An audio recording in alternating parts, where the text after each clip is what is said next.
नमस्कार दोस्तों, स्वागत है आपका। मैं इस वक्त आपके साथ YouTube पे हूं और दरअसल राजस्थान की राजनीति को लेकर कुछ चर्चा मैं करना चाहता हूं कि आखिर इस तरीके से हालात क्यों बनते जा रहे हैं और इसका समाधान क्या है। सचिन पायलट और अशोक गहलोत को लेकर जब से सरकार बनी है तब से ये कॉन्फ्लिक्ट लगातार सामने आ रहा है कि मुख्यमंत्री की कुर्सी को लेकर दोनों मुख्यमंत्री अशोक गहलोत बन गए, लेकिन सचिन पायलट को लेकर भी एक तरह ऐसा था उनका समर्थक जो उनको देखना चाहता था, क्योंकि प्रदेश अध्यक्ष के तौर पर जो 6 साल 5 साल मेहनत की थी सचिन पायलट ने, उसका फल के तौर पर सचिन पायलट का गुट उनको मुख्यमंत्री के तौर पर देखना चाहता था। अब चूंकि राज्यसभा चुनाव जब हो रहा था, राज्यसभा चुनाव के दौरान बीजेपी ने 3 कैंडिडेट उतारे थे और उसके बाद अशोक गहलोत साहब ने एक आरोप लगा दिया बीजेपी पर कि कहीं न कहीं बाहर से फंडिंग करवाने की कोशिश की गई है, कांग्रेस के विधायकों को खरीदने की कोशिश की गई और उसके बाद सरकार को अस्थिर करने की कोशिश की गई। कुछ लोग इसमें आकलन ये लगा रहे हैं कि भाई ये सिर्फ और सिर्फ मुख्यमंत्री अशोक गहलोत का गेम है, क्योंकि आने वाले जो जमीनी चुनाव है उसको लेकर संगठन की बागडोर भी मुख्यमंत्री अशोक गहलोत किसी अपने करीबी को देना चाहते हैं ताकि पूरे संगठन और सरकार पर उनकी पकड़ रहे। सचिन पायलट को साइडलाइन करना चाहते हैं।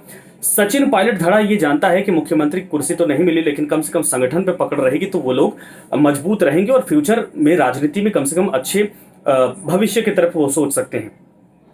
अब चूंकि इतने कॉन्फ्लिक्ट के बावजूद चीजें बिगड़ती जा रही है, सचिन पायलट पहुंच गए सीधे अपने कुछ विधायकों के साथ जो दिल्ली और आलाकमान से मिले, लेकिन 2 दिन से खबर ये आई, 1.5 दिन से खबर ये आ रही थी कि भाई राहुल गांधी से मुलाकात नहीं हो पा रही है और सोनिया गांधी से मुलाकात नहीं हो पा रही। लेकिन अभी कुछ देर पहले ही खबर आई है कि भाई नहीं, राहुल गांधी से बातचीत हो गई है फोन पर। लेकिन मुझे लगता है कि अगर दिल्ली में सचिन पायलट थे तो राहुल गांधी को बुलाकर उनसे बातचीत करनी चाहिए थी।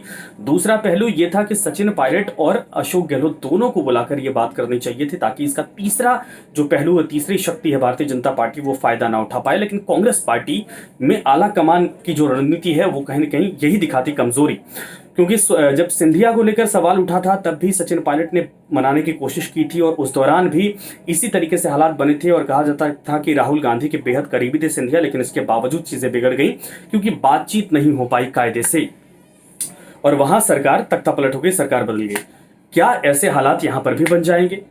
और अगर नहीं बनाना है तो आला कमान को थोड़ा सख्त होना पड़ेगा और सख्त होने का मतलब यह है कि दोनों के कार्य क्षेत्र को आप बांटिए।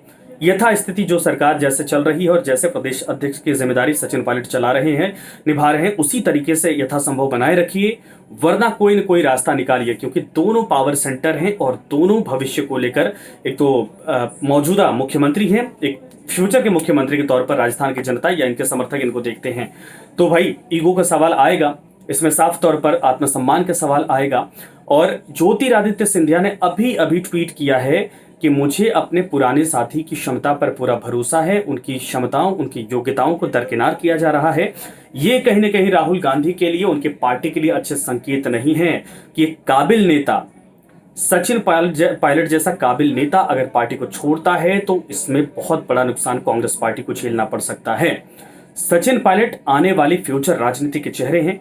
अगर वो बीजेपी में जाते हैं तब भी बड़े चेहरे रहेंगे, कांग्रेस में आते रहेंगे तब भी बड़े चेहरे रहेंगे। तो इस संतुलन को साधना कांग्रेस पार्टी के लिए बहुत बड़ी चुनौती बन चुकी है। अच्छा, सरकार की चीजों को लेकर अगर बात की जाए तो लगभग 122-23 के आसपास जो आंकड़ा है, 121 के आसपास कहा जा रहा है कि आंकड़ा है, 11 वो 2 वो 3 13 14 और 100 इनके पास हैं। कुल मिलाकर इनके पास हो गए 121 के आसपास। तो अगर इसमें से 20 विधायक के आसपास इस्तीफा देते हैं और उसके बाद निर्दलीय साथ आते हैं तब जाकर बीजेपी की सरकार बनने की संभावना है, लेकिन यह संभावना दिखाई नहीं देती है। हाँ, सचिन पायलट अगर इन नेताओं को फोड़कर आगे ले जाते हैं या फिर इस्तीफा दिलवाते तब ऐसी बात बन सकती है, लेकिन मुझे लगता है कि सचिन पायलट को इस वक्त छिटकना नहीं चाहिए, छिटकने देने की नौबत नहीं आनी चाहिए कांग्रेस पार्टी को, आला कमान को। कपिल सिब्बल ने भी ये बहुत अच्छा ट्वीट किया कि भाई जब अस्तबल से घोड़े निकल जाएंगे तब हम जाएंगे क्या। तो इसका मतलब सब यही था कि बातचीत करके इस पूरे हल को, पूरे मसले का हल करिए, वरना बहुत बड़ा नुकसान हो सकता है। कर्नाटक आपके हाथ से गया है, आपके हाथ से राजस्थान निकल जाएगा अगर इस तरीके से हालत रही। मध्य प्रदेश निकल चुका है, गुजरात में आपने कुछ नहीं कर पाए, गोवा में आपने कुछ नहीं कर पाया। तो कम से कम जो बड़े स्टेट है वहां पर रहिए अगर विपक्ष की राजनीति को जिंदा रखना है। इधर भारतीय जनता पार्टी लगातार ये कह रही कि हमने कोई कुछ नहीं किया, ये आपस में लड़ रहे हैं और बात भी सही है। बीजेपी ये सही बात बोल रही है कि हमने इसमें कुछ नहीं किया, ये आपस में लड़ रहे हैं, आपस का मसला है और आपस में सुलझा लेना चाहिए, वरना भाई हमें मौका मिलेगा तो हम सरकार बनाएंगे। 73 विधायक हमारे पास है, बाकी अगर ऑप्शन बनता है इस तरीके से तो हम सोचेंगे, लेकिन ये आपस का झगड़ा है, इस पर बीजेपी को कांग्रेस पार्टी या अशोक गहलोत साहब ना घसीटे। अब देखना ये है, 8 बजे मीटिंग होने वाली है विधायकों की, 9 बजे मीटिंग होने वाली है मंत्रिपरिषद की। इसके पहले राहुल गांधी से भी मुलाकात हुई है, फोन पर बातचीत हुई, मुलाकात नहीं हुई है इनकी सचिन पायलट साहब की।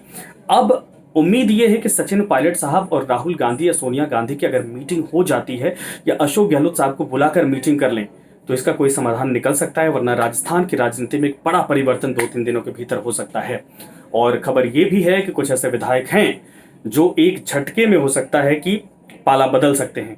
यह खबर उतनी पुख्ता नहीं है लेकिन कहीं से जरूर छनकर आ रही है, तो इसको समझना होगा, सोचना होगा, और कांग्रेस पार्टी को अगर जिंदा रहना है तो इस बार गलती नहीं करनी होगी।